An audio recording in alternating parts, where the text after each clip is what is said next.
Қайырлы күн тыңдармандарым. Арнама тіркеліп отырып, әңгімені соңына дейін тыңдап, маған қолдау білдіре отырсаңыздар. Мен 1979 жылы оңтүстік Қазақстан облысында, Өзбекстанмен шекаралас кішігірім ауылында дүниеге келдім. Отбасында ата-анам, үлкен 2 ағам және әпкем 6 жан едік. Мен үйдің кенжесі болатынмын. Тұрмыс жағдайымыз өте төмен еді. Ес білгелі ата-анам мен ағаларым егістіктен жұмыс істейтін. Әкем мен анам момын кісілер болатын. Әкемнің қасапшылық өнері де бар болатын. Той жиын, құдайы тамақ соғым соятын, уақыттарда мал сойып, аздап тиын-тебен үйге ет алып келетін. Анам да үй шаруасындағы қарапайым әйел еді. Есейген соң үлкен ағам үйленді. Кейін екінші ағам әскерден келіп үйленіп, ауламызда кішігірім үй салып, сонда бөлек шықты. Ал әпкем шекаралас Өзбекстанның аймағындағы көрші қазақ ауылына тұрмысқа шығып кетті. Мен мектепті бітірген соң оқуға түсе алмадым. Өйткені ата-анамның біздің оқытатындай жағдайы жоқ еді. Сонымен ешқайсымыз жоғары білім алмадық. Осылай жүргенімде әкемнің бір туысының қызы тұрмысқа шығып, барған жері той жасады. Мен сол туысымыздың қызының жанында тойда қыз жолдас болдым. Той аулада арнайы безендірілген палатканың ішінде өтті. Шамамен 100 адамдай қонақтар бар еді. Болашақ жарымен осы тойда таныстым. Бекарыс күйеу баланың ағасының досы екен. Менімен 8 жас үлкендігі бар еді. Бұрын үйленбеген, сыр бойдағы екен. Бойы ұзын аққұба келген, өте сымбатты жігіт еді. Мен оны бір көргеннен ұнатып қалып едім. Сол тойдағы менің секілді бойжеткендер де Бекарысқа ғашық болды. Ол да өзінің сымбатты екенін біледі екен. Шашын сілкілеп қойып, артқа қайырып, би дегеннің түбін түсіреді екен. Кеш бойы ұрланып Бекарыс қарай бердім. Бір кезде жанарымыз түйісіп қалды. Осы сәтте жай ырғақты әуен ойнап, Бекарыс маған жақындап келіп, мені биге шақырды. Мен өзімді сұлумын деп санамайтынмын. Бойым аласа, қара торы қыз едім. Алайда қыпша белді мүсінімде бір мін жоқ. Қолаң шашым бөксеме түсіп тұратын. Бекарыс белімнен қапсыра құшақтағанда тұла бойым дір етіп, тоқ соққандай күй кештім. Денем бір ысып, бір суыды. Мұндай күйді алғаш рет басымнан өткіріп тұр едім. Мектепті аяқтағанша ешкімнің бетіне қарап, қолынан ұстап көрген емес едім. Өйткені өзімді көріксіз санайтынмын. Іштей бұйығы, тұйық болып өстім. Не досым, не құрбым болған емес. Тек әпкемме ғана сырласатынмын. Сөйтіп екеуміз әуенге еліктеп, билеп жүріп, біраз әңгімелестік. Бекарыс, күмісай, ертеңде қалсаңшы, кешке қарай келемін. Екеуміз оңаша отырып әңгімелесейік деді. Мен оның бұл ұсынысына қуана келіскендеймін бе? Бірден келісе кеттім. Өйткені маған оған ғашық болған секілді едім. Оны қимаймын. Тіпті осы әуен бітпесе екен деймін.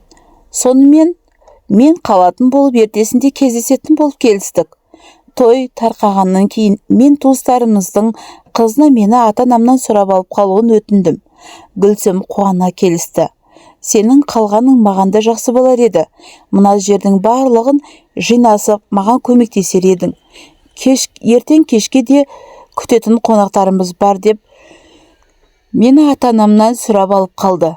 Анам, жарайды, 1-2 күн бола тұр, сосын өздері әкеліп тастасын деп әкеммен бірге ауылға қайтып кетті.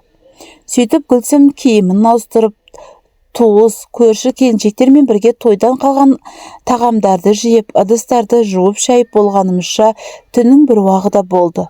Ертесінде де келім-кетім кісілер болып, палатканы жинап көршілерден алған ыдыс аяқтарды тарқатып, сол кезде Гүлсім екеуміз көшенің арғы бетінде тұратын Бекарыстың үйіне үлкен-үлкен ет табақтарды апарып бердік. Бекарыс Гүлсімдерге көрші тұратын еді. Оның көрші екенін өзі маған айтпаған болатын. Мұны естігенімде іштей қуанып қалдым.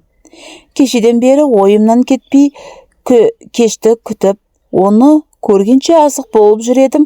Көрші болғаны қандай жақсы болды деп ойлап қойдым. Оны көруге мүмкіндігі бар екендігім. Бекарыстың үйлері үлкен екен. Сыртқы қоршалған, дарбазасы биік, аулалары да кең екен. Үйден орта жастағы арықтау келген ақ құба апа шықты. Гүлсім иіліп сәлем салып, апа, мына кешегі ет табақтар ғой, әкеліп бере салайыншы деп едік. Рахмет сізге деп жатыр еді. Апасы, бақытты бол айналайын. Ішке ас үйге кірсеңізші. Белім ауырып тұрғаны дегені соң табақтарды алып ішке кірдік. Менің жүрегім дүрсілдеп барады. Жан-жағыма ұрлана қарап Бекарысты көрсем екен деймін.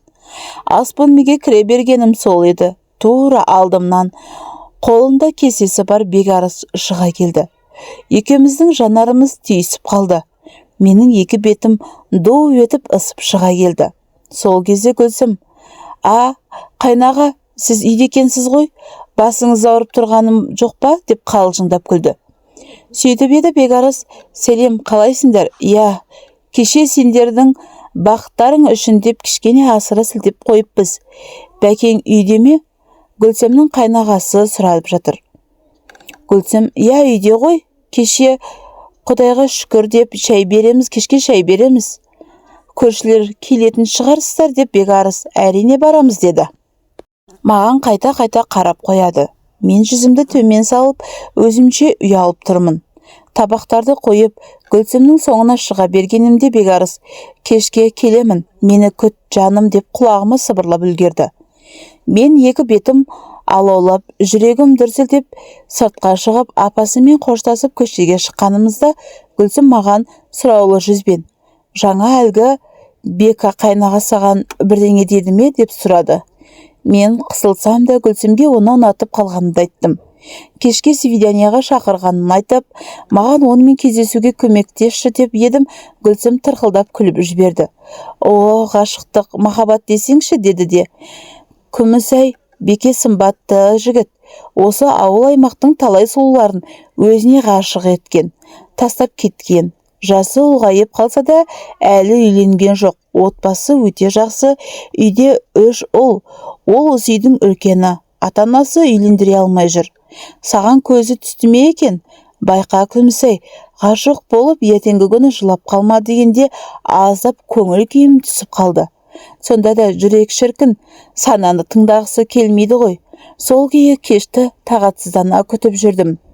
Кешке қарай Гүлсімнің үйіне көрші қолаңға Құдайға шүкір деп бір тамақ берді. Гүлсім осы қара шаңырақтың келіні болатын. Мен оған дастархан жасасып, қонақ күтісіп көмектесіп жүрдім. Осы кезде Бекарыстың анасы маған қайта-қайта қарай береді. Жанындағы Гүлсімнің анасына сыбырлап, екеуі маған қарап бірдеңе айтып жатты. Бір кезде Гүлсім мені шақырып, сені сыртта Бекарыс шақырып тұр. Үйдің артындағы бақша жақта. Көп жоғалып кетпе деп ескертіп, үйден шығарып жіберді. Жүрегім атша толап, ақырын басып, үйдің артына бардым. Барсам, Бекең күтіп тұр екен. Екеуміз бақшадағы тапшанда отырып, біраз әңгімелестік. Қысқасы, Бәкең мені ұнатып қалғанын айтып, кездесіп тұрайық дегендей іштей таң қалдым. Осындай жігіттің сұлтаны мені қалай ұнатып қалды екен деп таңдандым. Шыны айтып отырсыз ба деп сасқалақтағанынан біресе сіз, біресе сен дей бердім. Ол болса күліп, маған сен дей берсеңші, сіз деген сайын ыңғайсызданып қаламын деп күлді. Сөйтіп ертесінде мені ауылға апарып салатын болып келісті. Ертесіне Гүлсімнің қайнағасының көлігімен екеуі мені ауылға үйге әкеліп тастады. Бекарыс үйімді көріп қайтарында, қайда тұратыныңды көріп алдым. Осы демалыста кешке қарай келемін. Жолдағы көпірдің қасында күтемін деп уақытын айтып қоштасып кетіп қалды. Сол күннен кейін Бекең маған ауылға әр демалыста келіп тұратын болды. Люклясы бар мотоциклі болатын. Сонысымен келетін. Мен үйдегілер ұйықтады ау дегенде үйден ұрланып шығып жүретінмін. Кейде Әрде мені сылтауратып, Гүлсемдерге жиі барып, қонып қайтатынмын. Сөйтіп жүргенімізде бір-екі күн аяқ астынан Бекең келесі айдың басында сені алып қашамын, дайын бол деді. Апасы осы Құдашаға үйленсеңші, өте пысық екен деген соң қайта-қайта айта берді. Оның үстіне біздің кездесіп жүргенімізді де сезген болар. Содан Бекарыспен 2 ай ғана кездесіп жүріп, тұрмысқа шықтым. Өзі айтқандай, мені алып қашып, үйіне апарып, келін етіп түсірді. Мен өте бақытты едім. Бекарысқа бір көргеннен ғашық болып, оның барлық жан тәнімен құлай сүйдім. Тіпті оның жанында бір елі ажырағымда келмейтін. Төркініме келгенде де ата-анасының қасында қалсаңшы, 1-2 күн аунап қонап қайтарсың десе де қалмай, онымен бірге қайтып кететінмін. Сөйтсем бұлай қатты жақсы көруге де болмайды екен ғой. Келген жерім жайлы, жақсы еді. Жанымда көрші болып туысым Гүлсім тұрады. Онымен күнәра көрісіп сырласып тұратынбыз. Менің осында келін болып түскеніме ол да қатты қуанып еді. Атам сол кезде совхоздың егістікке шығатын техникаларын қарайтын. Күйеуімнен кейінгі қайным трактор жүргізетін, жер жыртатын, егін егетін. Ал кіші қайным менен 2 жас қана кіші болатын. Кенжебек үйдегі сиыр, қойды қарап жүретін. Бұл отбасындағы 3 жылдың мінездері 3 түрлі болатын. Менің күйеуім Бекарыс мінезі жұмсақ, қалжыңбас еді. Үнемі жымиып күліп жүретін. Салмақты сөйлейін десе, сөзінің арты әзіл қалжыңға айналдырып жіберетін. Өзін өзі күтіп, тап тұйнақта киініп, әтірлерін сеуіп, шашын артқа қайырып қойып, той-туман кештерге барғанын ұнататын. Мектептен кейін училищені бітіріп, мотоциклмен аулаларда электр бағамдарына орнатып, жөндеп, электрик болып жұмыс істейтін. Кейінгі қайным Айдос өте еңбекқор еді. Үйдегі мал жанға шөп, жем тасып, үйге ағаш көмір түсіріп, егістіктен картоп, пияз тасып, осы үйдің қамымен жүгіріп жүретін.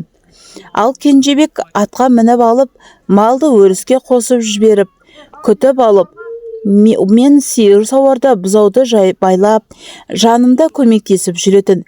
Мінезі тұйықтау, көп сөйлей бермейтін.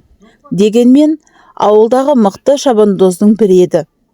Мал қора жақта қопқа топырақты толтырып алып, іліп қойып, оны ұрып, теуіп, темірлерді көтеріп, спортпен шұғылданып жүретін. Ішпейтін, шекпейтін, өте шымыр жігіт еді. Мен осы отбасына тез үйренісіп, сіңісіп кеттім. Енем мен келінім болып түскелі ас үйдің бар шаруасын маған тапсырды да өзі тірлігіме араласпайтын болды. Тек білмейтінімді сұрасам, асықпай отырып, үйретіп, көрсетіп жіберетін.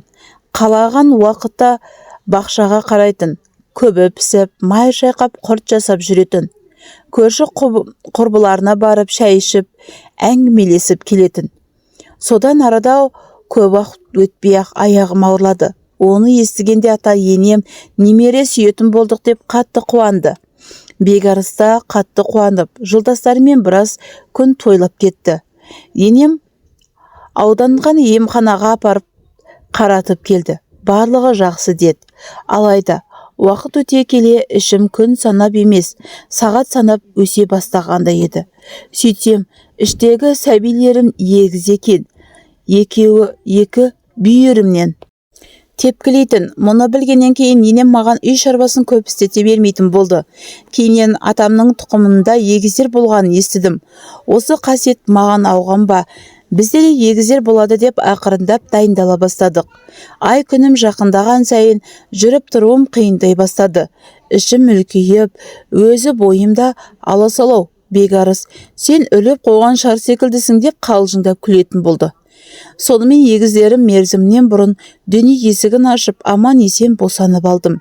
Екеуі де ұл болды.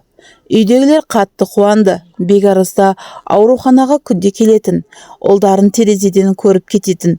Сөйтіп деніміз сау, жағдайымыз жақсы ауруханадан шығып, үйге келдік. Атам бір қойын сойып, Гүлсім келін біздікіне дастархан жасап, ет жасап қойыпты. Өзімнің әке-шешем, жеңгелерім құтты болсын айтып келіпті. бекарыстың бір-екі досы келген әйелдермен. Сөйтіп бізді улап-шулап қарсы алды. Сол кеште қонақтар кеткен соң бекарыс достарымен отырып біраз ішкен болатын.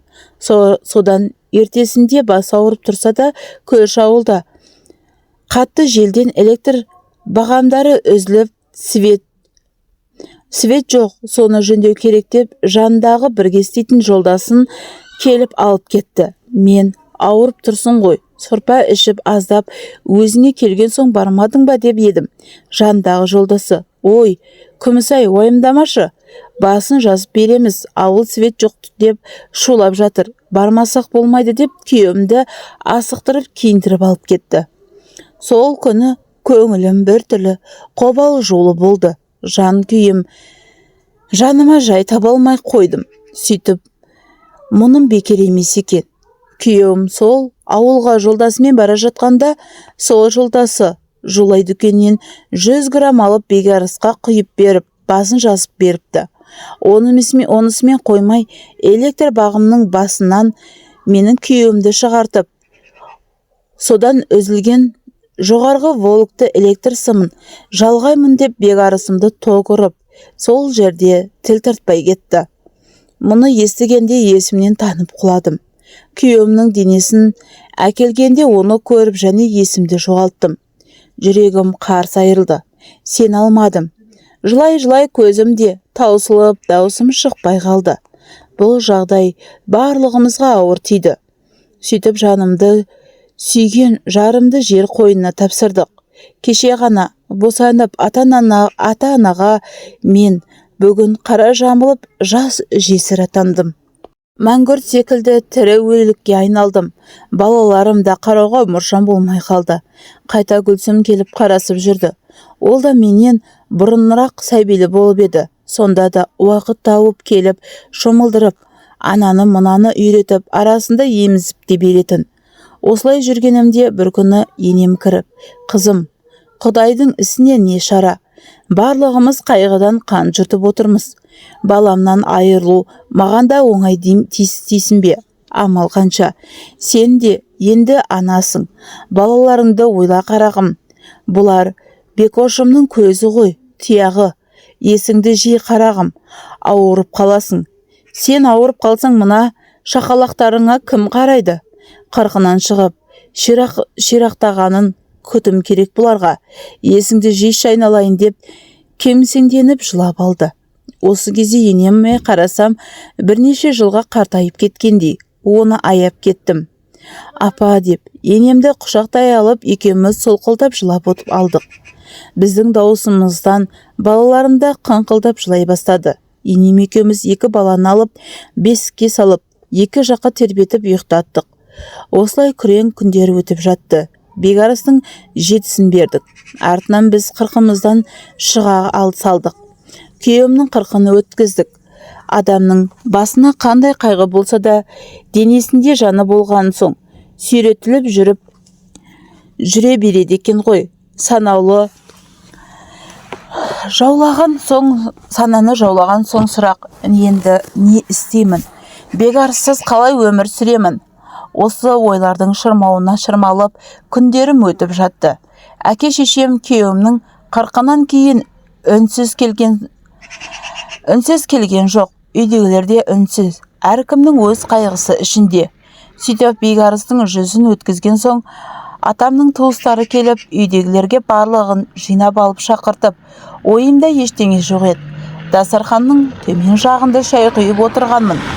Бір кезде атамның үлкен ағасы сөз бастады.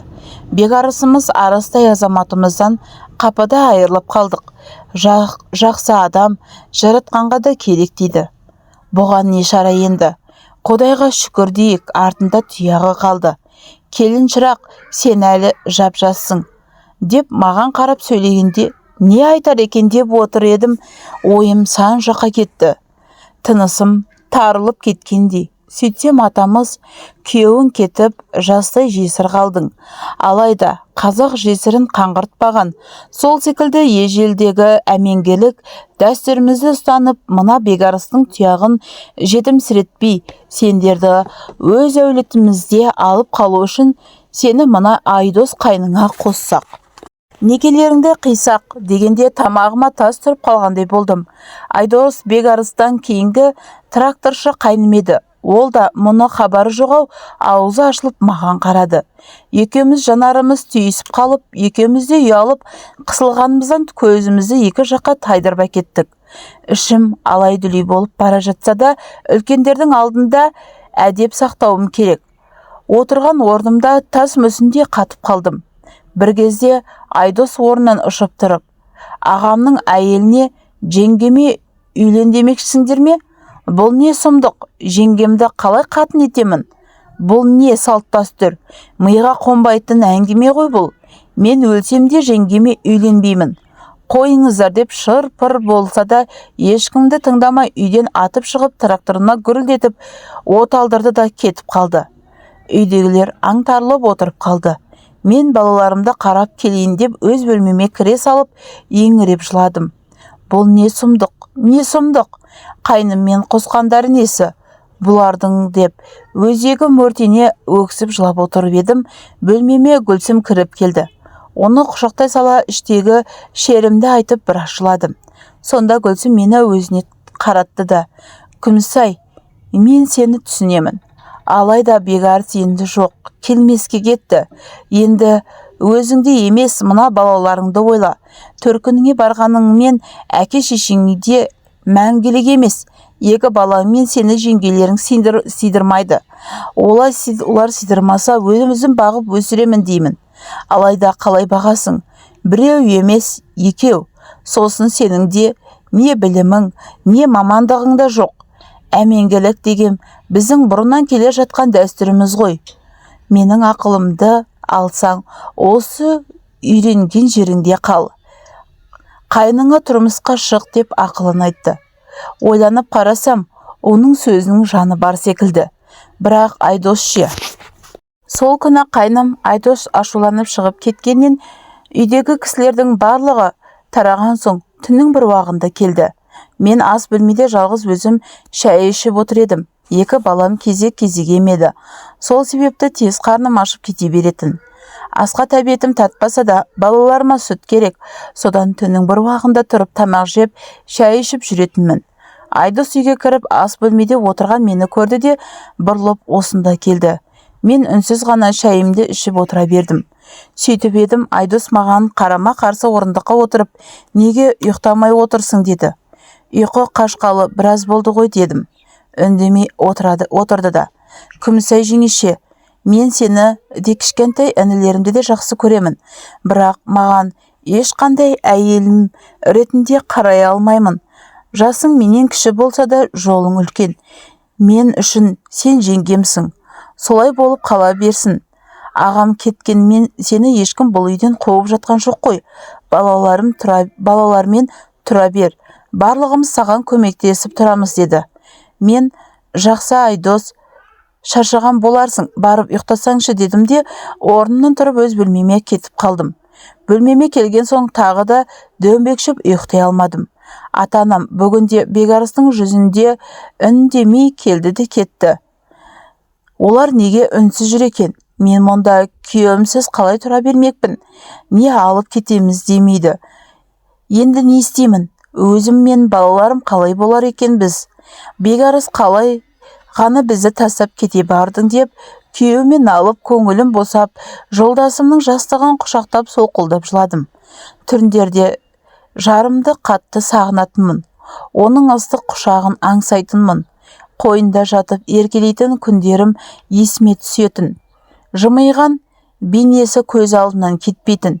Кей кезде түндерде кірпік ілмей күйеуімді ойлап таңда атыратынмын. Көзім шүңірейіп, өңім бозарып, үнемі басым ауырып, мең-зең күйде жүретінмін. Үйдегілер мені барынша қолдауға тырысатын. Атам мен енем күндіз екі баланы екеуі бесікке салып алып, екі жақта тербетіп отыратын. Енем: біз өзіміз ұйықтатамыз балаларды. Сен де барып кішкене ұйықтап демалып алсаңшы, көздерің шүңірейіп барады. Түнімен ұйықтамай шаршаған боларсың деп жан ашып тұратын. Ата енем обалына не керек, туған әке шешемдей болып кетті. Осылай жүргенімізде бір-екі күн атам мен апам барлығы отырып әңгімелерін, мәселесін тағы қозғады. Қайнатамның айтуынша, менің әке-шешем бұл істен хабарлары бар екен. Кешегі жолы атам әкеммен сөйлескен екен, олар қарсы болмапты. Сөйтіп баталарын беріп кеткен екен. Алайда Айдос және қарсы болып сөйлей бастап еді. Атам: «Ей балам, сен үйленбесең жарайды, қоя салшы. Алайда мен қос немеремді жатқа жібермеймін. Ағаларыңның көзін, оның артындағы тұяғын жетімсіретпей өз үйлерінде мына апаң екеуміздің жанымызда өсіремін. Сен қоя сал, Кенжебектің некелестіреміз» дегенде Айдостың аузы ашылып қалды. Ал Кенжебек үндемей, сабырлы қалыпта сақтап отырып: «Айдос, міндетті түрде үйленуіміз қажет пе? Ешкім жеңіме кет деп жатқан жоқ қой. Осында тұра берсін. Біз әрқашан көмектесіп тұрамыз ғой», деп еді. «Енем, Айдос, олай болмайды. Ертеңгі күні кім бар кім жоқ бір Құдай біледі. Балаларға әке керек. Сендер олардың туғанысыңдар, өз әкесіндей бола аласыңдар», деп енем сөзім аяқтай алмай кемсеңдеп жылап қалды. Осы кезде көп сөйлей бермейтін Кенжебек: «Мен жеңгемді де балаларымды да өз қамқорлығыма аламын. Оларды ешқашан тастамаймын.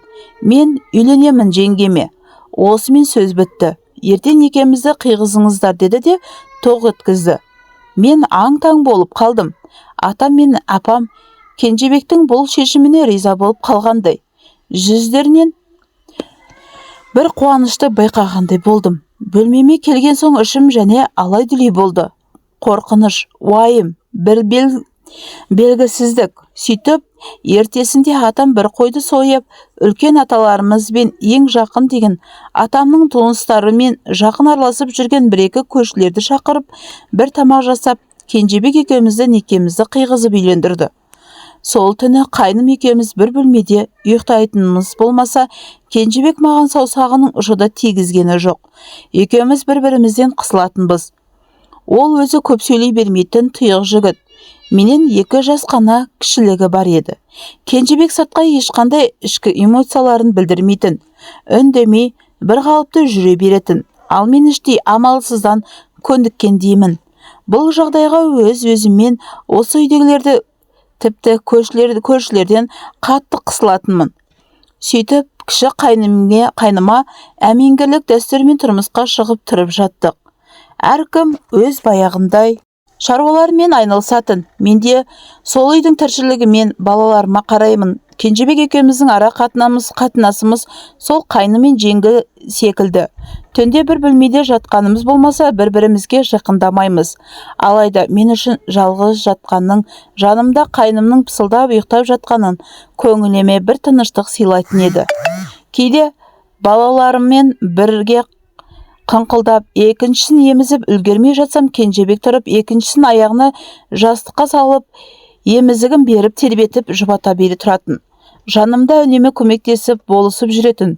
Кейде түндері баламды емізіп отырып, ұйықтап жатқанда қайныма зер салып үңіліп қарайтынмын. Бекарысқа қарағанда Кенжебек кең иықты, мығым денелі шымыр жігіт еді. Мінезі де салмақты болатын.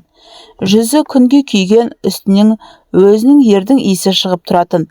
Кенжебек үнемі жуынып, шайынып, таза жүретін. Әтір сөгіп, сыланбайтын. Кейде ұқыптап жатып, ары-бері аунашықтап жатқаны қолы денеме тиіп кетсе, тұла бойым шымырлап дір ете қалатынмын. Дегенмен бетім ашылған әйелмін. Күйеуім қайтқалы жарты жылда уақыттап қалды. Жас тәнім еркектің жылуын аңсайтын. Сөйтіп бір күні нәпсінің жетегіне еріп, қайнымның қойнына өзім кірдім. Кенжебек таңданбады. Өзің осыған дайын болғанша күтіп жүредім. Енді сен менің толыққанды әйелімсің деп сол түні қайныммен жанымызда, тәнімізде қауышып, қайнымның қапсыра құшақтап, өбіктеп ыстық құшағында еріп барып жатқандаймын. Ендігі қайнымен Кенжебек екеуміз нағыз отбасы болып тұра бастадық. Бұрындары байқамаған екенмін. Қайным орта білімі болғанмен кітапты көп оқиды екен. Жан-жақты өте білімді екен. Маған рухани тұрғыда көп қолдау көрсете бастады. Балаларға да ерекше мейіріммен қарасатын. Екеуміз ерте тұрып сиыр саууға, мал қораға барамыз. Ал бұзауды еміздіріп байлап, мен сиырларды сауып болғанша жанымда тұрады. Әңгіме айтып, көңілімді аулайды. Оның күлкісі әңгімелері мен жымиып келе күлемін. Жүзіме қан жүгіріп, ақырындап оңала бастадым. Тұйық мінезді деп жүрген кенже оқыған тоқығаны көп сырлы сандық секілдеді. Біздің қарым қатынасымыз жақсарып, ерлі зайыпты секілді болып жүргенімізде ата-енем де, айналадағы көршілер де байқай бастады. Тек Айдос қана бізге біртүрлі қарайтын. Оның көз қарасын сендер сатқынсыңдар, бекарысты ұмытып екеуің ыржың-тыржың етіп жүрсіңдер дейтінде біртүрлі жақтырмай сөгіп қарайтын секілдеді. Осындай ой өз білмеме кіріп қалың ойға шомылатынмын. Мен шынымен сүйгенім Бекошымды тез ұмыттым ба? Амалым қанша? Тағдырымыз осылай болды ғой деп өз-өзімді ақтағандай болатын едім. Алайда Кенжебектің жанында бар қайғымды ұмыта бастағандай едім. Балаларыма емірене қарап, еркелеп, өмірдің ағымымен жүріп жаттық. Осылай уақыт сырғып өтіп жатты. Балалар өсіп, Бекоштың жылдық асынын бердік. Ас өткен соң, арада бір ай өткен соң Айдос аяқ астынан үйленемін дегенде барлығымыз таңғалыппыз.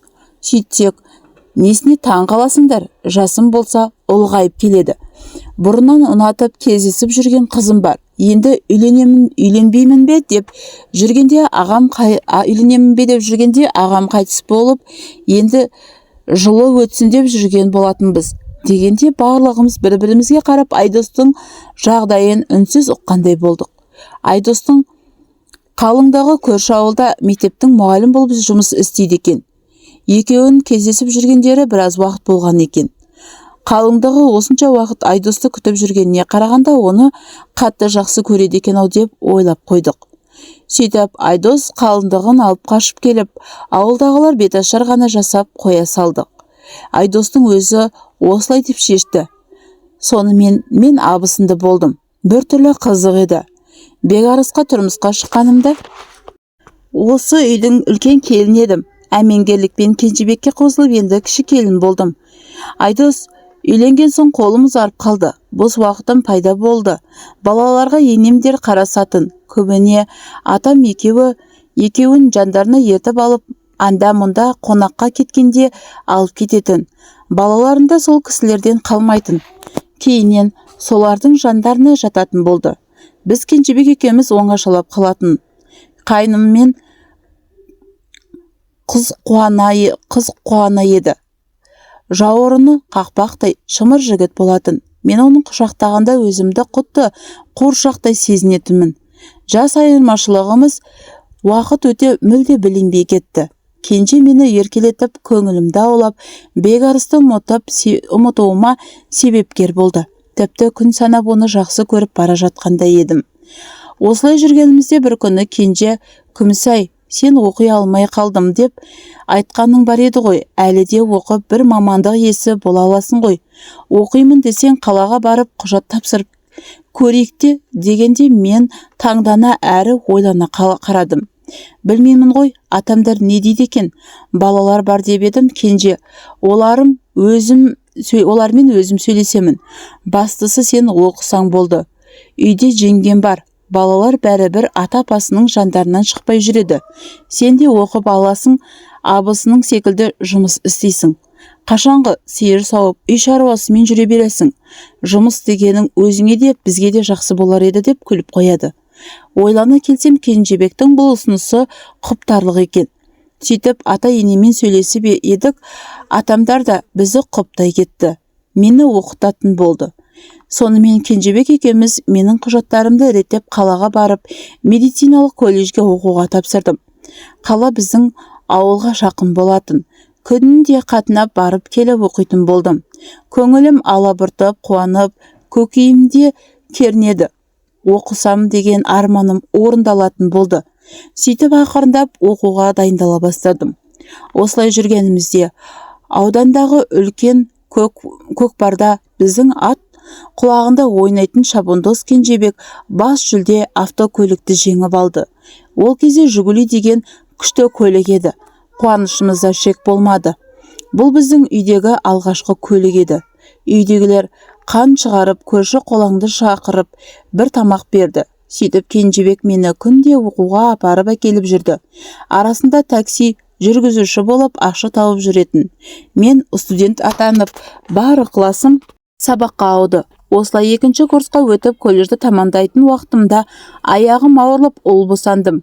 Бекарыстан туған ұлдарым Кенжебекті папа дейтін, оны әкеміз деп есептейтін. Оларға бұл жағдайдың барлығын кейін қалай айтамыз деп кейде уайымдайтынмын.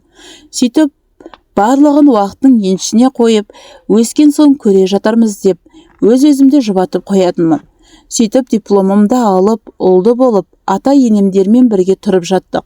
Сол жылы Айдостар ауылдағы баяғыда атам бізге деп алып қойған жер тілімін үй салып бөлек шықты. Біз қара шаңырақта қалдық. Сондан Кенжебек туған ұлым 1 жасқа жетпей-ақ және аяғым ауырлап қызды болдық. Сонымен 4 баланың анасы атандым. Ата-енеммен берекелі қара шаңырақта тұрып жатырмын. Ол кісілер әлі де бақуат жанымызда. Жаратқанға шүкір деймін. Ұлдарым мен қызым есейіп кетті. Өзім емханада жұмыс істеймін. Тағдырымның осылай болғанына, әмеңгірлік дәстүрімен қайын ініме тұрмысқа шыққаныма өкінбеймін. Мұның барлығы жаратқанның ісі шығар деп ойлаймын. Тек мен осы жағдайларға көндіктім, мойынсұндым.